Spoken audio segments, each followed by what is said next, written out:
Hello friends, welcome back to my channel. আজকের ভিডিওটি কিন্তু খুবই গুরুত্বপূর্ণ।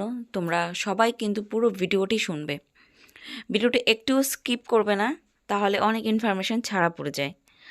আর তোমরা যদি এই চ্যানেলে নতুন হয়ে থাকো, অনুরোধ রইল আমার তরফ থেকে, অবশ্যই কিন্তু তোমরা চ্যানেলটিকে সাবস্ক্রাইব করে রেখো। তোমরা অনেক বড় বড় ইউটিউবারদের চ্যানেল সাবস্ক্রাইব করো, বাট ছোটো ছোটো ইউটিউবারদের তোমরা চ্যানেল সাবস্ক্রাইব করতে চাও না। তো এখানে অনুরোধ রইল, ভিডিও দেখে ভালো লাগলে অবশ্যই কিন্তু চ্যানেলটিকে সাবস্ক্রাইব করে দিও আর লাইক করে দিও। তোমাদের এক একটি লাইক আমাকে অনেক বেশি মোটিভেট করে পরবর্তী ভিডিওগুলো তৈরি করার জন্য। লাইক করলে তবে বুঝতে পারি যে ভিডিওটি কি তোমাদের ভালো লাগছে। তো অবশ্যই কমেন্ট করতে পারো। তো ভিডিওটিতে যাওয়া যাক। আজকের ভিডিওটি হতে চলেছে নবম দশম এবং একাদশ দ্বাদশ উভয়েরই অনেক কিছু আপডেটের ওপরে। বর্তমানে যা পরিস্থিতি চলছে, আমাদের এসএসসি যখনই সুপ্রিম কোর্টে যাচ্ছে, যে দাবি নিয়ে যাচ্ছে, সুপ্রিম কোর্ট কিন্তু সেই দাবিটাতেই রাজি হয়ে যাচ্ছে। মানে বলতে পারো রাজ্য সরকারের অক্সিজেন এখন সুপ্রিম কোর্ট। মানে সুপ্রিম কোর্ট এখন রাজ্য সরকারের হয়ে বা এসএসসির হয়ে অনেক রায় দিচ্ছে, কারণ যেহেতু সুপ্রিম কোর্ট অলরেডি বলে দিয়েছে যে যোগ্য শিক্ষকদের রিক্রুটমেন্ট করতে হবে।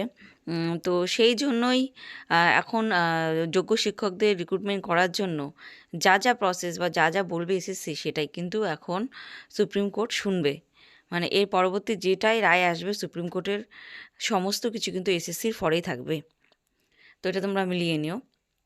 তো গতকাল যে আপডেটটা উঠে এলো যে নিয়োগ প্রক্রিয়া প্রায় ৮ মাস পর্যন্ত পিছিয়ে যাচ্ছে, আগস্ট মাস পর্যন্ত। তো এটা যেমন সত্যি, তেমনি তার সঙ্গে সঙ্গে সবারই মনে হয়েছিল যে এই প্রসেস যেহেতু পিছিয়ে গেল, তাহলে কি ইন্টারভিউ, ভেরিফিকেশান, নবম দশম বা একাদশ দ্বাদশ যেগুলো যে পর্যায়ে আছে সেগুলো কি পিছিয়ে যাবে? তো এরকম একটা আপডেট উঠে এসেছিল। কিন্তু কালকে এসএসসির আইনজীবী কল্যাণবাবু জানিয়েছেন এক্ষেত্রে যে কিছু কিছু আপডেট যেটা পাওয়া গেল, যে 11-12 ক্ষেত্রে যেটা হচ্ছে প্রসেসগুলো সেটা সেইভাবেই চলতে থাকবে।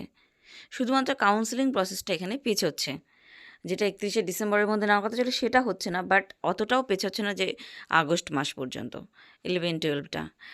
11-12-এর ইন্টারভিউর যে প্রসেসটা সেটা চলছে, এখনও পর্যন্ত হচ্ছে। কিছু কিছু সাবজেক্টের হচ্ছে, কিছু কিছু সাবজেক্টের এখনও বাকি আছে।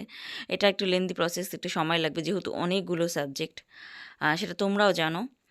আর যেটা মেধা তালিকা প্রকাশের কথা ছিল 7ই জানুয়ারি, যেটা আমি আগের ভিডিওতে বলেছিলাম, তো মেধা তালিকা 7ই জানুয়ারিতেই বেরোচ্ছে, একাদশ দ্বাদশের মেধা তালিকা। কিন্তু এখানে একটা বিষয় জানার আছে, সমস্ত সাবজেক্টের মেধা তালিকা কিন্তু বা যেটা প্রসেস কিন্তু একসঙ্গে হচ্ছে না।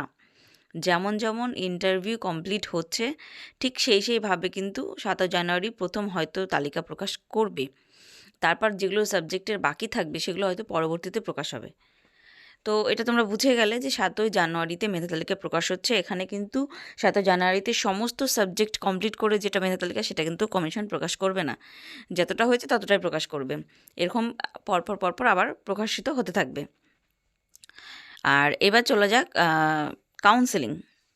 তো কাউন্সেলিং কিন্তু এই জানুয়ারি মাস থেকেই শুরু হয়ে যাবে। আর কাউন্সেলিংটা কিন্তু পুরো 4 মাস সময় নেবে, এইটুকু পাকাপাকি আপডেট। তো 4 মাস সময় নিলে মোটামুটি এপ্রিল মাস পার হয়ে যাবে। তো তোমরা কিন্তু সেইভাবে প্রস্তুতি নিতে পারো, কারণ ওই 1 মাসের মধ্যে কমপ্লিট হবে বা 8 মাস লাগবে সেটা না। তোমাদের কিন্তু কাউন্সেলিং ধীরে ধীরে ধাপে ধাপে হবে, যেটা এর আগের 16 রিক্রুটমেন্টে তোমরা যারা পুরানো ক্যান্ডিডেট তারা জানোই কাউন্সেলিং কীভাবে হয়েছিল। আচ্ছা, এবার আসা যাক নবম দশমের কথায়, যেটা সবচেয়ে বড় প্রশ্ন এখন সবার ক্ষেত্রে। নবম দশমের যেটা ভেরিফিকেশন, সেটা কিন্তু 26শে ডিসেম্বরে যেটা হওয়ার কথা ছিল, 26শে ডিসেম্বর থেকেই কিন্তু স্টার্ট হচ্ছে। এবার ইন্টারভিউ চলে আসি নবম দশমের ইন্টারভিউ কিন্তু ফেব্রুয়ারি মাসের 2nd উইক থেকে স্টার্ট হয়ে যাচ্ছে। ফেব্রুয়ারি মাসের 2nd উইক থেকে ইন্টারভিউ স্টার্ট হবে। আর যেটা মেধা তালিকা প্রকাশিত হবে সেটা কিন্তু যেমন ডেট ছিল 24শে মার্চ, ঠিক তেমনই 24শে মার্চে কিন্তু নবম দশমের পুরো মেধা তালিকাটা প্রকাশ করবে কমিশন। আর এদিকে তোমাদের কাউন্সেলিং প্রায় 30শে মার্চ থেকে মানে 31শে মার্চ থেকে শুরু হয়ে যাবে। আর এই কাউন্সেলিং প্রসেসটাও কিন্তু পুরো 4 মাস চলবে, মানে জুলাই মাস নিয়ে নেবে পুরো কাউন্সেলিং প্রসেসটা কমপ্লিট করতে। মানে তোমাদের নিয়োগ প্রক্রিয়া পিছিয়ে গেল বলতে এখানে বোঝানো যাচ্ছে নিয়োগ প্রক্রিয়াটা ধীরে ধীরে চলবে, কিন্তু লেন্দি প্রসেস হয়ে গেল। যেটা স্মুথলি হচ্ছিল, সবাই আশা করেছিল জানুয়ারির মধ্যে বা ফেব্রুয়ারির মধ্যে কমপ্লিট হয়ে যাবে ফটাফট, কিন্তু সেটা হচ্ছে না, সেটা অনেকটাই পিছিয়ে পুরো 8 মাসের দিকে যাচ্ছে। কিন্তু মেন যেটা কাজ ভেরিফিকেশান, ইন্টারভিউ, মেধা তালিকা, সেগুলো কিন্তু খুব তাড়াতাড়ি তোমরা পেয়ে যাচ্ছ, 2-1.5 মাসের মধ্যে সবই হয়ে যাবে। কিন্তু তোমার কাউন্সেলিংটা ধীরে ধীরে হবে, সাবজেক্ট হিসাবে ধাপে ধাপে কাউন্সেলিংটা কিন্তু কমিশন করতে চলেছে। আর এবার আসা যাক সবচেয়ে বড় যেটা প্রশ্ন, শূন্যপদ।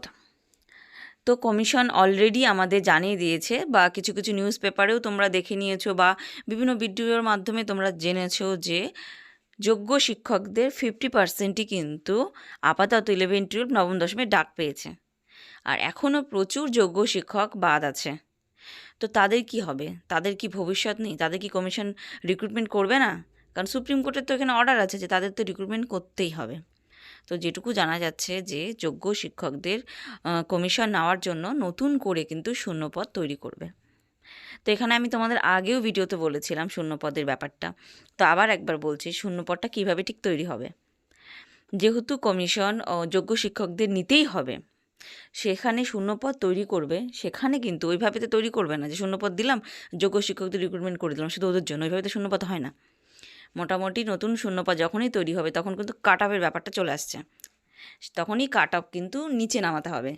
কাট অফ কিন্তু হাই তখন থাকবে না, কারণ যারা কাট অফে ডাক পায়নি তারা নিশ্চয় কাট অফের নিচে আছে, তাই জন্য তো তারা ডাক পায়নি।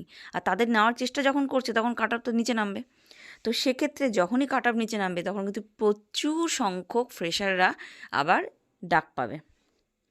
হ্যাঁ, এখন কথা হচ্ছে ইন্টারভিউতে কীভাবে আটকাবে বা কত ফ্রেশারদের নেবে, কত যোগ্য শিক্ষক তুমি, সেটা আলাদা ম্যাটার। কিন্তু ভেরিফিকেশনের জন্য কিন্তু প্রচুর ফ্রেশাররা এক্ষেত্রে ডাক পেতে চলেছ। তো আমি আমার ভিডিওতে অনেক আগে থেকে আমি আপডেট সবাইকেই দিয়ে আসছি। তো অনেকেই হয়তো কমেন্ট করেছো, অনেকে উল্টাপাল্টা কমেন্ট করেছো যে হবে না, অলরেডি এত সংখ্যক ক্যান্ডিডেটকে ডাক দিয়েছে, কী করে সেকেন্ড লিস্ট বেরোবে। তো এরকম অনেক কমেন্ট এসছে, আমি ওগুলোর কোনো সেরকম রিপ্লাই দেইনি, কারণ আমি জানি এটা বোকামি হচ্ছে রিপ্লাই করা, কারণ না জেনে অনেকে অনেক কমেন্ট করে থাকে। যাই হোক, সেটা কোনো ম্যাটার করে না। তো ফ্রেশারদের জন্য কিন্তু খুব ভালো একটা খবর, বড় আশ্বাস এক্ষেত্রে কিন্তু দিয়েছে যে যোগ্য শিক্ষকদের সঙ্গে সঙ্গে ফ্রেশারদের অনেকটা সুযোগ পেয়ে যাচ্ছ শূন্যপদের ক্ষেত্রে। এক্ষেত্রে তোমাদের একটাই বলবো, তোমরা মন খারাপ করো না, একটু ওয়েট করো। আশা করি তোমরা আবার যারা অল্প নম্বরের জন্য ডাক পাওনি, প্রত্যেকটা সাবজেক্টে কিন্তু কাট অফ নামবে, তোমরা আবার নতুন করে চান্স পেতে চলেছো। তো এইটুকু আপডেট দেওয়ার ছিল। ভিডিওটি ভালো লাগলে অবশ্যই সাবস্ক্রাইব করে রাখতে পারো। Thanks for watching.